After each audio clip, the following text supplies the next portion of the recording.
Monsieur le Président de l'Assemblée nationale, Messieurs les ministres, chers collègues, je voudrais dire que ces deux projets de loi, étant une transposition des dispositions communautaires, n'appellent pas de ma part de remarques particulières. Cependant, ça devrait nous frapper et être symptomatique de l'état de fonctionnement de notre Assemblée nationale qu'on soit au projet de loi numéro 01 et 02, alors même qu'on est à la mi-février. Et que l'état des finances publiques dans ce pays, alors qu'on parle de microfinance, c'est un peu symptomatique et à la fois peut-être ironique, qu'on vienne nous parler de microfinance alors que l'état des finances publiques est extrêmement préoccupant et préoccupe l'ensemble des citoyens sénégalais. On voit jusque dans les universités les répercussions que ça a.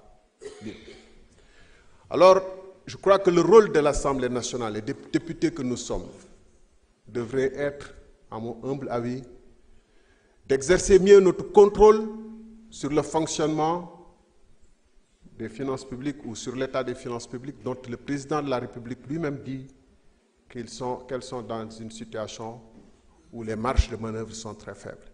Et les chiffres le prouvent à suffisance. On ne devrait pas parler aujourd'hui de tension budgétaire, mais d'hypertension budgétaire, voire même de presque AVC budgétaire. Les chiffres sont là. On a pour la première fois à payer 3 885 milliards pour le service de la dette durant cet exercice 2025. Ce qui revient à pratiquement 323 milliards en moyenne par mois, même si le remboursement n'est pas étalé de manière aussi proportionnelle. Avec la masse salariale à plus de 120 milliards, puisque ça c'est la masse salariale de la fonction publique centrale, on se retrouve à plus de 440 milliards à débourser chaque mois, sans compter les bourses des étudiants, et c'est pour ça que les étudiants sont toujours dans la rue, Monsieur le ministre. Alors, nous avons voté le budget, ou on nous a fait voter le budget sans débat. Est-ce qu'il n'est pas temps que la représentation nationale, à travers sa commission des finances et du contrôle budgétaire, assure un contrôle plus régulier avant que l'on se retrouve dans des situations encore plus compliquées? Est-ce que la souveraineté dont on parle tant ne devrait pas consister précisément à ne pas laisser au Fonds monétaire international et à la Banque mondiale de pouvoir être en discussion, et nous-mêmes, l'opinion sénégalaise, les députés du Sénégal, nous nous en référons souvent à ce qu'a dit la Banque mondiale ou ce qu'a dit le FMI, plutôt que nous exercions comme une Assemblée nationale de rupture dans un pays souverain notre rôle de contrôle de ce qui se passe. Dans quelles conditions les prêts sont octroyés ou le gouvernement a-t-il les prêts, alors même que le FMI et la Banque mondiale ont plus ou moins suspendu leur décaissement et que donc les emprunts se font dans des conditions plus difficiles.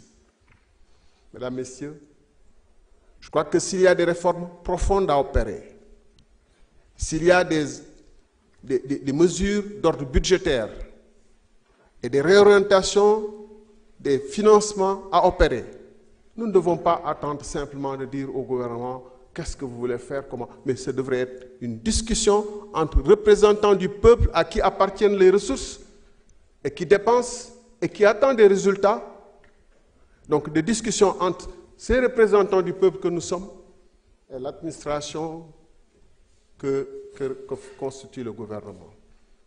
Je crois que la véritable démarche de rupture et ce qui pourrait changer enfin ce pays-là, c'est d'engager en permanence à travers la commission du contrôle budgétaire ce qui se passe dans le pays. D'autant plus que le Premier ministre et le Président de la République nous invitent en disant qu'eux-mêmes n'ont pas confiance aux chiffres de l'administration passée.